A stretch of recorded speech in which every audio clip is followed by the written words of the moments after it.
Hello दोस्तों, स्वागत है आपका करमवीर सर ट्यूटोरियल की एक और इंटरेस्टिंग और नॉलेजेबल वीडियो में।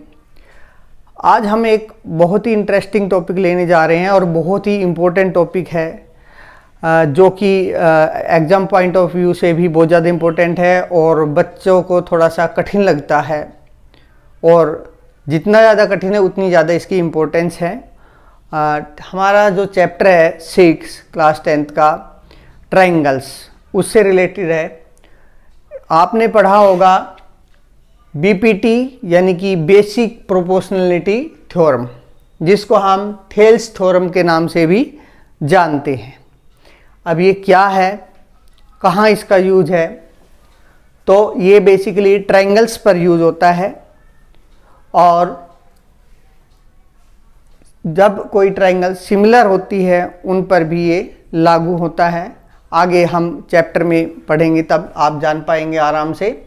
अभी हम आज जो हमारा टॉपिक है वो है बीपीटी यानी बेसिक प्रोपोर्शनलिटी थ्योरम। आज इसको प्रूव करेंगे और बिल्कुल इजी वे में सीखेंगे हम कैसे करना है।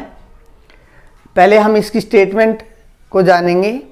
इसकी स्टेटमेंट है कि if a line is drawn parallel to the one side of a triangle, then it will intersect other two sides in the same proportion। तो इस थ्योरम की स्टेटमेंट्स क्या कहती हैं? If a line is drawn parallel to one side of a triangle, then it will intersect other two sides in the same proportion। ये इसकी statement है BPT की, जिसको हम थेल्स थ्योरम भी कहते हैं। आप बुक्स में पढ़ेंगे तो थोड़ी सी आपको टिपिकल लगेगी इसकी स्टेटमेंट, तो मैंने आपके लिए इजी बना दी है, जो कि जिसके आपके लिए लर्न करना भी इजी है। कि if a line is drawn parallel to one side of a triangle, यानी कि एक ABCD आपकी ट्रायंगल है और इसकी एक साइड जो BC है, इसके पैरेलल हमने एक लाइन ड्रॉ कर दी DE, और then it will intersect the other two side. ये जो बाकी दो साइड बच गई AB और AC, इनको इंटरसेक्ट करेगी in the same proportion. Same proportion में मीन्स जो DE लाइन है वो AB और AC को सेम प्रोपोर्शन में डिवाइड करेगी। सेम प्रोपोर्शन का मीनिंग समझ लिया आप क्या है, कि जो रेशियो AD और DB का होगा वही AE और EC का होगा। बस इतना सा है इसका मतलब, और कुछ नहीं है, घबराने की जरूरत नहीं है। बड़ा इजी सा क्वेश्चन है। अब आप इसको स्टार्ट कैसे करेंगे? आप पहले जो इसमें गिवन है उसको लिखेंगे कि हमें क्या गिवन है। हमें गिवन है एक ट्रायंगल ABC गिवन है और इसमें DE BC के पैरेलल है। तो हम यहाँ पे लिखेंगे in triangle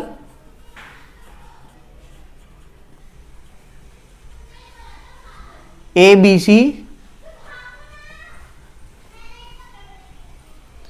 DE parallel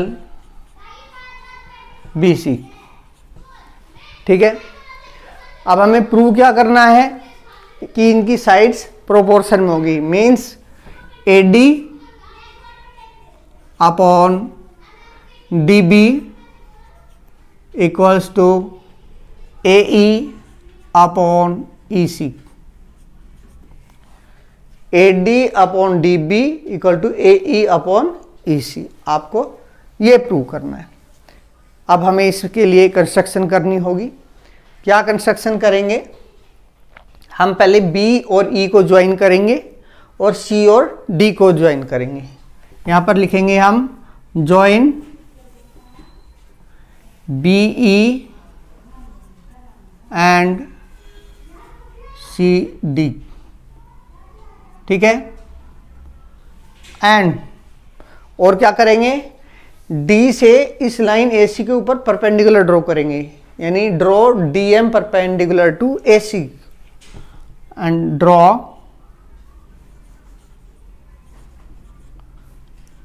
DM perpendicular to AC and ऐसे ही E से EN परपेंडिकुलर ड्रॉ करेंगे हम AC पर। ई से ई एन ड्रॉ करेंगे ए बी पर, और डी से डी एम ड्रॉ किया हमने ए सी पर, and E N perpendicular to A B. Now अब हम करेंगे प्रूफ। प्रूफ कैसे करना है?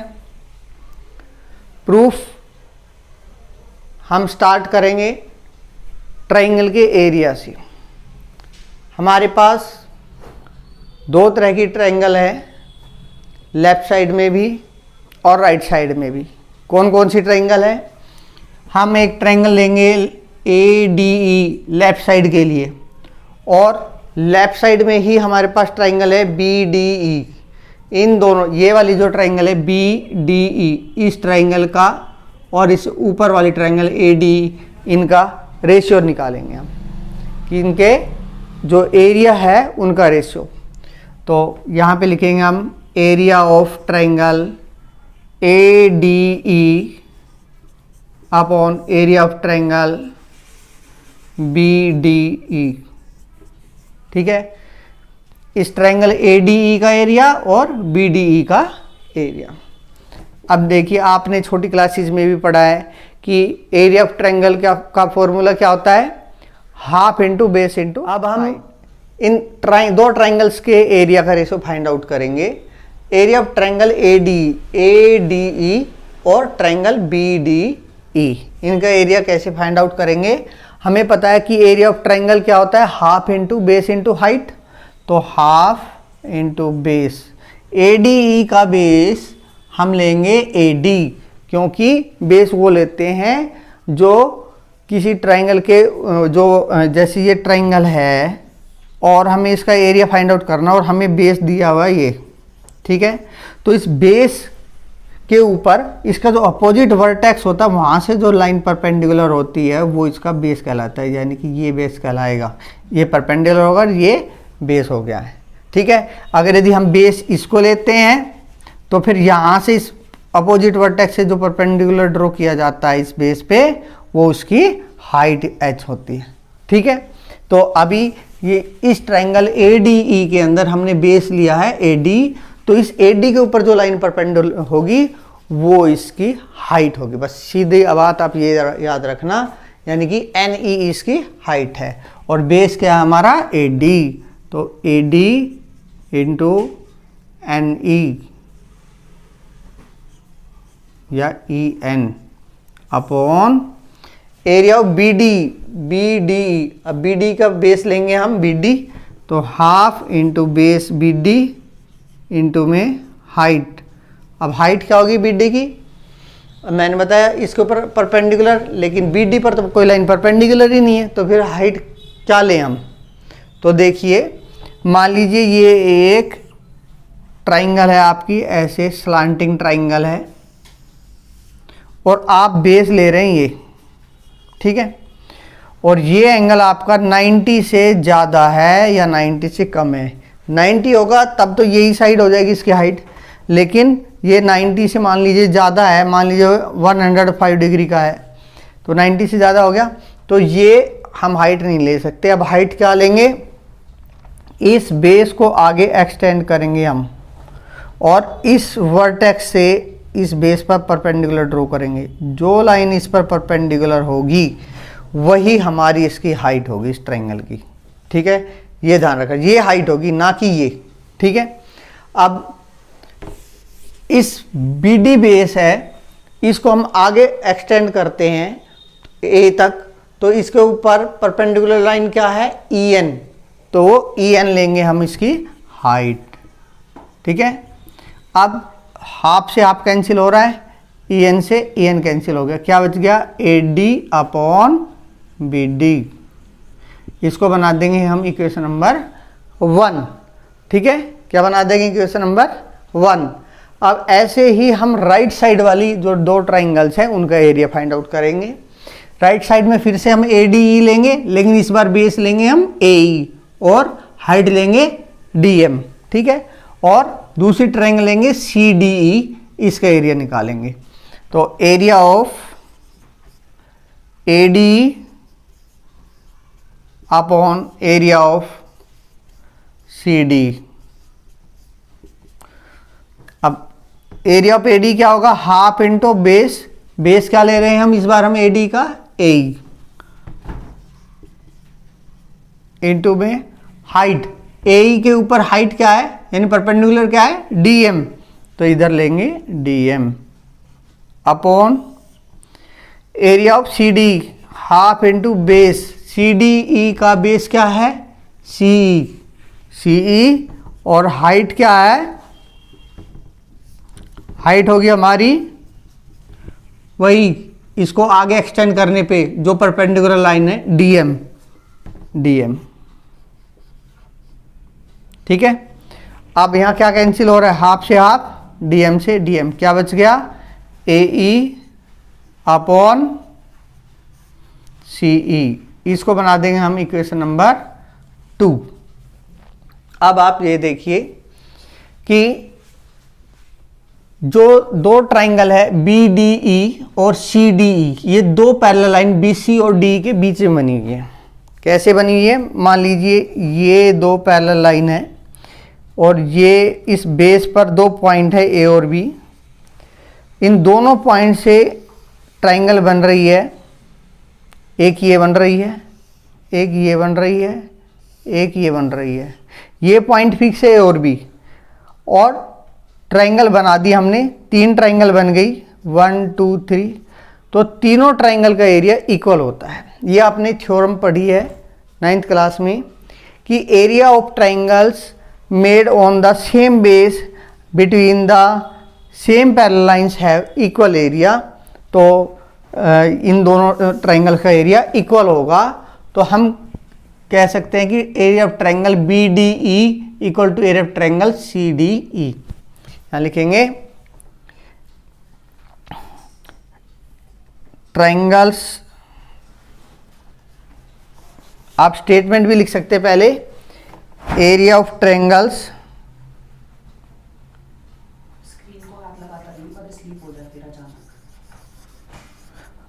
Made on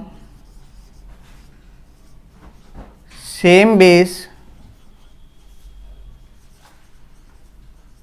and between same parallel lines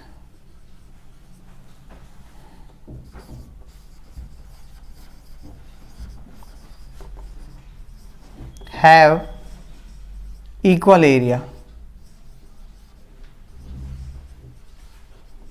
ठीक है, तो जब ऐसा होगा तो इन दोनों ट्राइंगल का एरिया इक्वल होगा, यानी कि area of triangle, therefore area of triangle BDE equal to area of triangle CDE। ठीक है, इसको बना देंगे हम इक्वेशन नंबर 3। अब देखिए इक्वेशन नंबर 1 और 2 को देखिए ध्यान से, उनके लेफ्ट साइड में area of triangle ADE upon BDE, और दूसरी इक्वेशन में area of triangle ADE upon CD, यानी इन दोनों ट्राइंगल के न्यूमरेटर तो इक्वल है ADE, केवल डिनोमिनेटर डिफरेंट है BDE और CD। लेकिन हमने जो थर्ड इक्वेशन में देखा है कि BDE और CDE का एरिया इक्वल है, इसका मतलब इन दोनों इक्वेशन 1 और 2 की लेफ्ट हैंड साइड और बिल्कुल आपस में इक्वल हो जाएंगी 1 और 2 से। हम यहाँ लिखेंगे from equation 1 2 and 3 we get।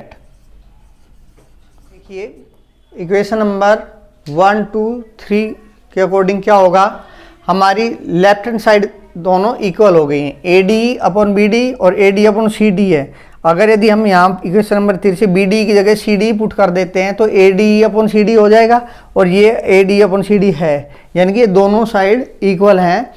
जब दो इक्वेशन की लेफ्ट हैंड साइड इक्वल होती है तो राइट हैंड साइड भी इक्वल मानी जाती है।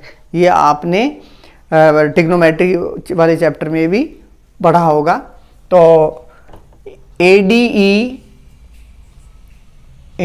Upon BD equal to AE upon EC या CE, AD upon BD equal to AE upon C।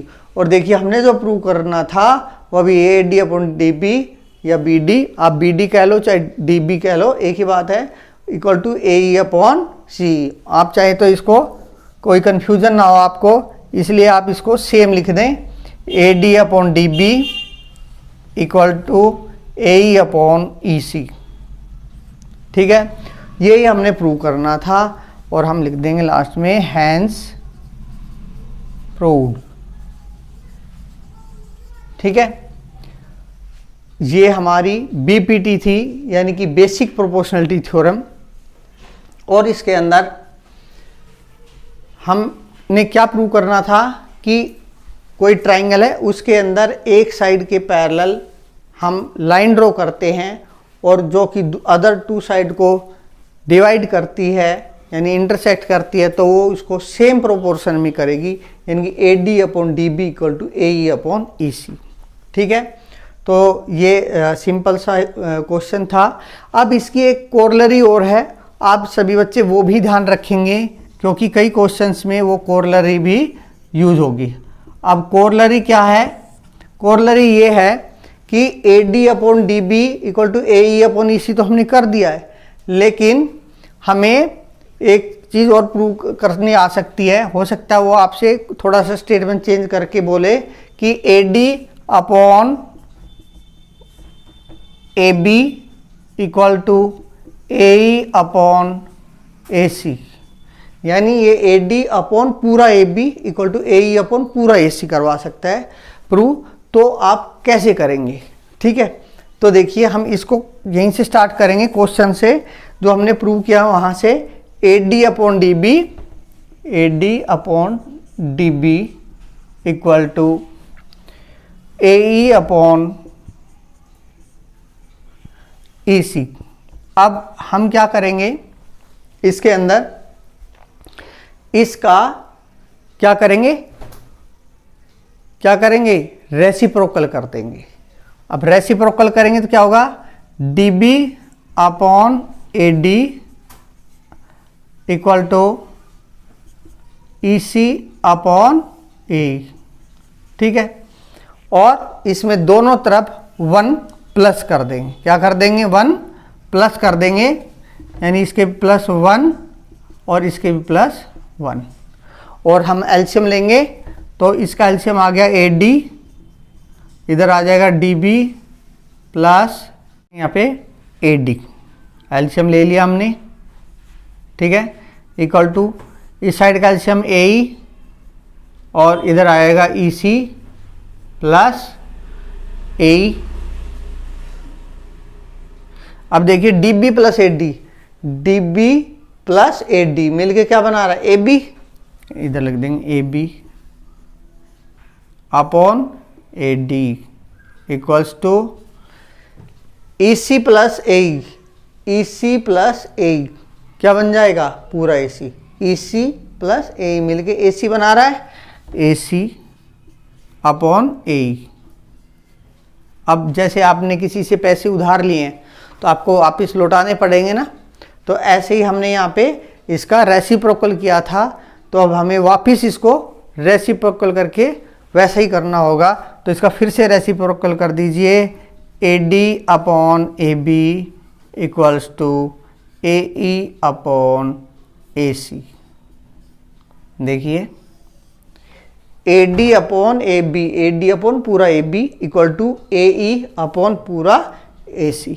ठीक है, तो ये कोरलरी है, ये भी यूज होगी आपकी काफ़ी सारे क्वेश्चंस में। तो आपको दोनों पता होनी चाहिए, दोनों आनी चाहिए। आपको क्वेश्चन में ये वाली प्रूव करके नहीं दिखानी होगी, केवल इसका यूज करना होगा, केवल आपको इसका यूज करना है। ठीक है, आप ध्यान रखना, और आपको इसका यूज करना है। केवल आपकी ये 2 आइडेंटिटी यूज होगी, आपको इनका ध्यान रखना है।